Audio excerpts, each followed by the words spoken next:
মোনা, কেমন আছো তুমি? কে তুমি? হু আর ইউ?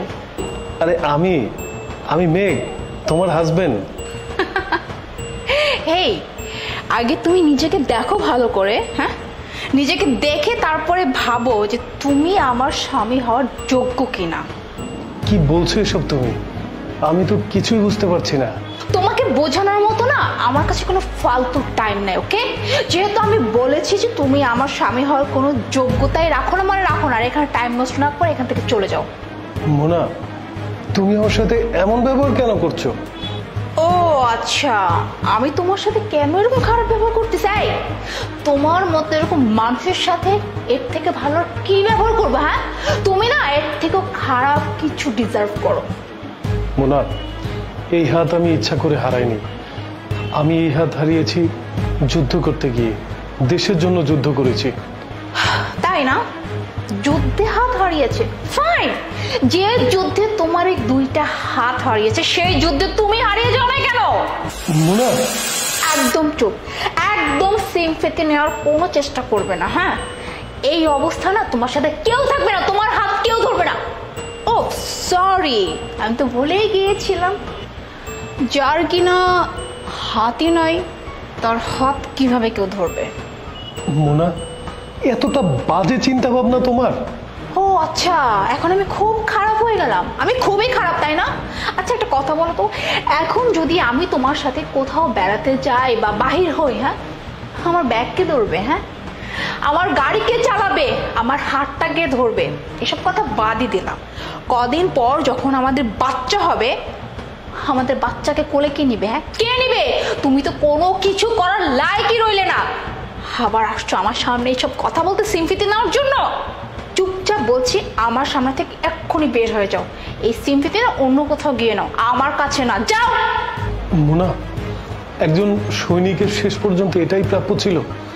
আমি দেশের জন্য যুদ্ধ করেছি, আমি একজন দেশপ্রেমিক, আমি দেশের জন্য নিজের জীবনটাও দিতে প্রস্তুত।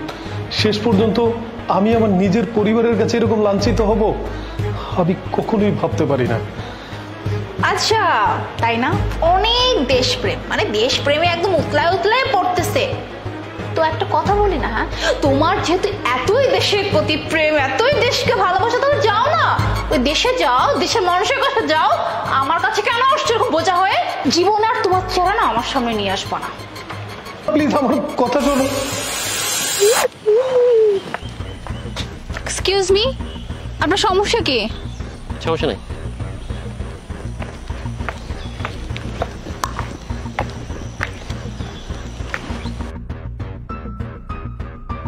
আশ্চর্য, আপনি আপনার পিছু নিয়েছেন কেন? এভাবে ইশারা কেন করছেন? আপনাকে খুব ভালো লাগছে। What? হ্যাঁ, আপনার মতো এত স্মার্ট ড্যাশিং একটা মেয়ে নিরিবিলি একটা রাস্তা দিয়ে হেঁটে যাচ্ছেন, আর আমিও আপনাকে ভালোবেসে ফেলেছি। Love at first sight. So please. Hey, আপনার কত বড় সাহস, আমার হাত ধরছেন, হাত ছাড়েন, ছাড়েন বলছি। হাতটা তো আমি ছাড়ার জন্য ধরিনি, আপনি এত সুন্দর একটা মেয়ে, কেন হাতটা ছাড়বেন? আপনিও তো খুব সুন্দর। এ বাপ, এই দেখি আর্মি অফিসার। হ্যাঁ বাপরে বাপ, এর বডিও তো পালোয়ানের মতো, আমাকে যদি ধরে একটা চাপ দেয় আমি তো এদিকে আর ওদিকে, ওদিকে আর এদিকে চলে যাবে। আসসালামু আলাইকুম স্যার, আমার জন্য আমার ভুল হয়ে গেছে, মাফ করে দিন। মেঘ, তোমার হাত না যুদ্ধে কেটে গেছিল, তাহলে তোমার হাত কি করে আসলো? আর তুমি এখানে কেন? হ্যাঁ, আমি তোমার কাছে গিয়েছিলাম আমার দুটো হাত কাটা এটা বলে। কেন গিয়েছিলাম জানো? আমার এক বন্ধু যুদ্ধে ওর হাত দুইটা কেটে যায়, তারপর যখন ও বাসায় যায় ওর বউকে ডিনাই করে। এই ব্যাপারটা আমার মনে লেগেছিল, তাই আমি আমার বন্ধুকে বলেছিলাম আমি আমার ওয়াইফের কাছে গিয়ে বলবো যে আমার হাত দুইটা যুদ্ধে কেটে গিয়েছে, আমি দেখবো যে আমার ওয়াইফ আমাকে কতটা ভালোবাসে। কিন্তু তুমি তো আমার কাছে হেরে গিয়েছো। যখন দেখেছো আমার হাত দুইটা নেই তখন তুমি আমাকে অপমান করেছো, কুকুরের মতো দূর দূর করে তোমার বাসার সামনে থেকে আমাকে তাড়িয়ে দিয়েছো। কি ভেবেছো আমি সত্যি সত্যি পঙ্গু? না, আমি আসলে তোমার সাথে অভিনয় করেছি তোমার চরিত্র দেখার জন্য। কিন্তু মেঘ, আমি তোমাকে ওইভাবে অপমান করে তাড়িয়ে দিয়েছিলাম, অথচ আজকে তুমি এসে আমার জীবন বাঁচালে। তুমি তো এটা না করলেও পারতে, তাই না? তুমি তো চলে যেতেও পারতে, তাহলে তুমি আমাকে কেন বাঁচালে? আমি তোমাকে আমার ওয়াইফ হিসেবে বাঁচাইনি। আমি বাঁচিয়েছি কেন জানো? কারণ আমি হচ্ছে একজন সৈনিক। আমার কাজই হচ্ছে দেশের সেবা করা, জনগণের সেবা করা। তুমি জনগণ, তুমি সাধারণ জনগণ, এই জন্য তোমাকে বাঁচিয়েছি, আর এটা ছিল আমার দায়িত্ব, এছাড়া আর কিছুই না। যাই হোক, তুমি একটা জিনিস ক্লিয়ার থাকো যে আমি আর তোমার সাথে কোনোদিন বসবাস করতে পারবো না, কারণ তুমি আমাকে ভালোবাসো না। আমার দুর্বলতাকে তুমি ভেবেছো তোমার শক্তি, এটা তুমি ভুল ভেবেছো। যাই হোক, ভালো থাকো, আল্লাহ হাফেজ।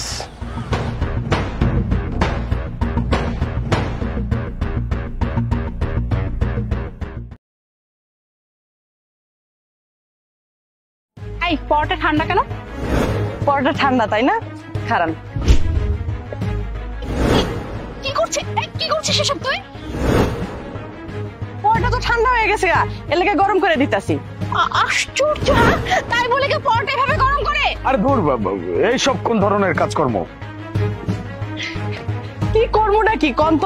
এই দোকানটার মধ্যে হাতে গোনা কয়েকটা কাস্টমারই তো আহে। তাগরে যদি গরম পরোটা দেই তারা কি কয় জানেন?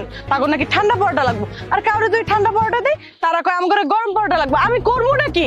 না না, দেখেন আপনি যাই করেন না কেন, যেটা করছেন এটা একদমই ঠিক করেন নাই, উচিত হয় নাই। এই তোর কাছে এসে যদি কেউ ঠান্ডা পরোটা চায় তুই ঠান্ডা পরোটা দিবি, আর যদি কেউ এসে বলে গরম পরোটা চাই তুই গরম করে দিবি, তাই বলে এরকম নোংরামি করবে? ম্যাডাম, এখনকার দিনে না মানুষের ভিতরে এতটা ধৈর্য নাই। আমি যদি কাউরে এই দিকে দাঁড়া করে পরোটা গরম করি তাহলে কি করে জানেন? দৌড় মেরে অন্য দোকানে জায়গা। আমি কেমনে চলবো? মোনা, যাই হোক না কেন, ওনার পরোটা কিন্তু ভালো, মানে খাবার ভালো। দেখো, তুমি যত যাই বলো না কেন, ও কিন্তু কাজটা একদমই ঠিক করে নাই। আমি তো ভেবেছিলাম যে আমাদের অফিসের প্রতিদিন সকালে যে 100 প্লেট পরোটা লাগবে সেটা আমি ওর কাছ থেকে নিব, কিন্তু ও যে কাজটা করলো, ও তো ঠিক মতো কোনো কাস্টমারকে ডিলিংই করতে পারে না। ওর কাছে আমি কি অর্ডার দিব? ওর কাছে আমি কোনো অর্ডার দিব না। ম্যাডাম কি কইলেন? 100 প্লেট পরোটার order? Madam madam madam madam madam দাঁড়ান দাঁড়ান দাঁড়ান, যায়েন না।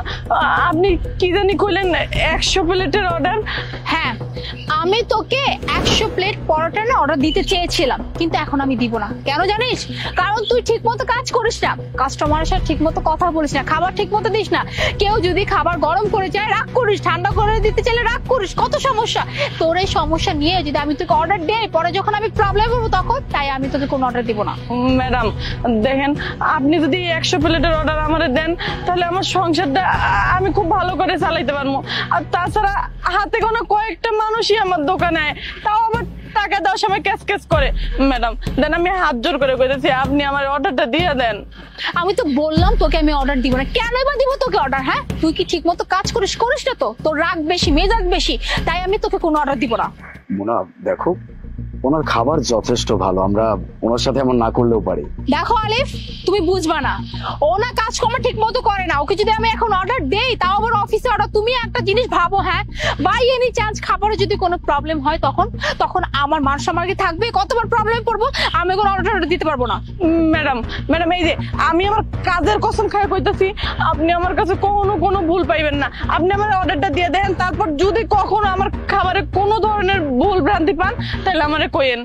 আচ্ছা ঠিক আছে, তুই যেহেতু এত করে বলছিস আর এটাও বলছিস যে তুই কাজ ঠিক মতো করবি, কাজে কোনো গাফলতি পানা করবি না, তাই তোকে আমি একটা সুযোগ দিচ্ছি। তবে হ্যাঁ, একটা কথা মাথায় ঠিক মতো ঢুকিয়ে রাখবি, খাবারে যদি কোনো প্রবলেম হয়েছে, কেউ যদি ঠান্ডা দিতে বলে রাগ করিস, কেউ যদি গরম দিতে বলে রাগ করিস, তাহলে কিন্তু তোর খবর আছে বলে দিলাম। আমি কিন্তু অর্ডার আবার ক্যান্সেল করে দিব। যা, চলো তো। মোনা, আমি না একটা জিনিস বুঝতে পারলাম না, মানে এত নাটক কেন? প্রথমে তুমি বললা তুমি তাকে 100 প্লেট খাবারের অর্ডার দিতে চাও, তারপরে তুমি সেটা ডিনাই করে দিলা, আবার তুমি সেটা তাকে দিয়েও দিলা, মানে এত নাটক কেন করতেছো? আর এমনিতে ওনার খাবার যথেষ্ট ভালো। হ্যাঁ আলিফ, তুমি কথাটা কিন্তু মিথ্যা বলো না, ওর খাবার সত্যি অনেক ভালো। আর আমি এই নাটকটা কেন করেছি জানো? কারণ আমি ওকে একটু সাহায্য করতে চেয়েছি। সাহায্য? কেমন সাহায্য? সাহায্য বলতে, ও তো ঠিকঠাক ভাবে কাজ করে না, দেখোই তো কিরকম মেজাজ। তাই আমি চেয়েছিলাম যে ওকে আমি এমন ভাবে সাহায্য করব যাতে করে ও কাজটাকে একদম ভালোবেসে করে, ওর মধ্যে জেদ চলে আসে। আর তুমি জানো, ওর না সেলফ রেসপেক্ট অনেক বেশি। এই যে সকালবেলা আমি দেখছিলাম একটা ছেলে এসে ওকে টাকা দিতে চাইল। এই 500 টাকা রাখো। কি তুমি সাহেব আপনারে? না না, আমি কিছু নিতে আসি নাই, জাস্ট তোমাকে সাহায্য করতে আসছি। আমি তো মাঝে মধ্যে দেখি তোমার দোকানে বেচা কেনা হয় না, তাই ভাবলাম যে একটু সাহায্য করি, একটা মেয়ে মানুষ বলে কথা। একটা কাজ করেন, আপনার হাতটা একটু সামনে আনেন তো। কেন? আরে আনেন না। আচ্ছা ঠিক আছে। এই নেন টাকা। আপনার সাহস তো কম না? হ্যাঁ, একটা মাইয়ারে একা দেখা সাহায্য করতে আইছেন? আমি ছোট বাচ্চা, আমি কিছু বুঝি না তাই না? আমি কি কইছি যে আমার সাহায্য লাগবে, আপনি আমার সাহায্য করতে আইছেন? আরে আজব, আমি কি লুচ্চামি করলাম? আমি তো জাস্ট আপনাকে সাহায্য করতে আসছিলাম। এই জন্যই মানুষ বলে মানুষকে কখনো সাহায্য করতে নাই। দেখেন, আপনার চোখ দেখেই বোঝা যায় আপনি লুচ্চা। ঠিক আছে, আপনি লুচ্চামি করার লেগে এই জায়গায় আইছেন। চুপচাপ এখান থেকে যান। তখন আমি ভেবেছি যে ওকে আমি এমন ভাবে সাহায্য করব যাতে করে ও বুঝতে না পারে আর ও কাজটাকে যেন মন দিয়ে করে। যে দেখলে না, ওর মধ্যে আমি একটা জেদ ঢুকিয়ে দিলাম। এখন কিন্তু ও ঠিকঠাক ভাবে কাজ করবে আর কোনো কাস্টমারের সাথে খারাপ ব্যবহার করবে না। তাতে করে কি হবে, ওর ইনকামটাও বেড়ে গেল আর ওর কাজটাও ঠিক থাকলো আর ওর পরিবারটা ঠিকঠাক ভাবে চলতে পারবে। বাহ, মানতে হবে আমার বউয়ের কিন্তু বুদ্ধি আছে। চলো।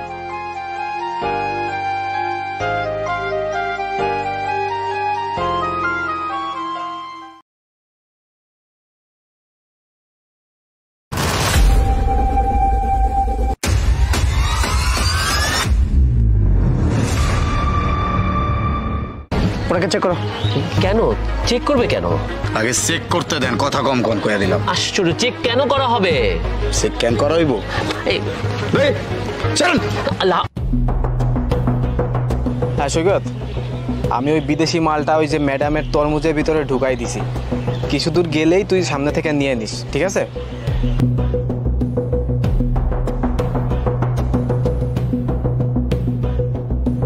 আবার আপনার জিনিসপত্র একটু চেকিং করতে হবে। কি বলছেন ভাইয়া? আপনি আমাকে চেকিং করবেন? আজকাল তো আমাদের সমাজে খুব একটা চেকিং করা হয় না। ঠিক আছে, আপনি যখন চেকিং করবেন, এই নিন চেকিং করেন, এতে আপনি সন্তুষ্ট থাকেন আর আমি সন্তুষ্ট হই। আবামনি, এটা তো আমার দায়িত্ব, আর দায়িত্ব তো পালন করতে হবে। আর সবচেয়ে বড় কথা হইতেছে যে উপর থেকে একটু চাপ আছে। আজকাল আমাকে সোসাইটিতে নাকি চোরাচালান হইতেছে, এর লেগে উপর থেকে অনেক চাপ। আর যেহেতু এটা আমার ডিউটি তো আমার পালন করতে হবে, তাই না? আপনি এসব কি বলছেন? মদের চোরাচালান? যারা এসব করছে খুবই অন্যায় করছে। কি আর কম ম্যাডাম, এর লেগে আমরা নিজেরা অনেক সমস্যার ভিতরে আছি। যাই হোক, দেন। আর কিছু আছে আপনার কাছে? দেই না, কোন কিছু নাই। ঠিক আছে, আপনারা চেক করে বলাইছি, আপনার কাছে কিছু নাই, আপনি যাইতে পারেন। তাই তরমুজটা কিন্তু অনেক সুন্দর, এটা দিয়ে কি করবেন? জুস বানাইবেন? হ্যাঁ ভাইয়া, যে গরম পড়েছে এটা দিয়ে জুস বানিয়ে খাবো। আচ্ছা ঠিক আছে, যান।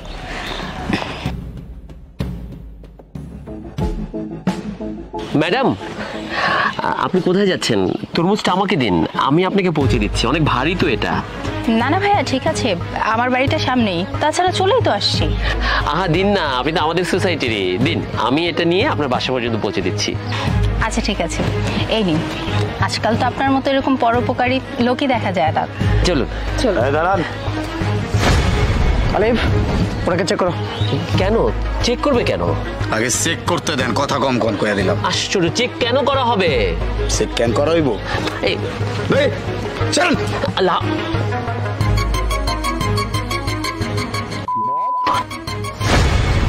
তার মানে আপনারা দুইজন মিলে মদের চোরাচালান করতেছেন, সোসাইটির এটা নষ্ট করতেছেন। না, ওরা দুজন মিলে চোরাচালান করছে না। এই ছেলেটা এই মেয়েটাকে ফাঁসিয়েছে। তোমাদের সোসাইটিতে সবুজ আর সৈকত, এই দুটো ছেলে মদ চোরাচালান করে। আজকে সৈকত ধরা পড়েছে, নিশ্চয়ই দু একদিনের মধ্যে আমি সবুজকে ধরে ফেলবো। আর শোনো, এই মহিলা কিন্তু কোনো দোষ নেই, একে ছেড়ে দাও। এই তরমুজ তো আই শান্ত হও, আমি দেখছি। আই আসুন, আমার সঙ্গে আসুন। এই এটা আমাকে দাও, দাও। Sir, I sir, sir. আবামনি, এলেন আপনি তরমুজ, যান জুস করে রাখান।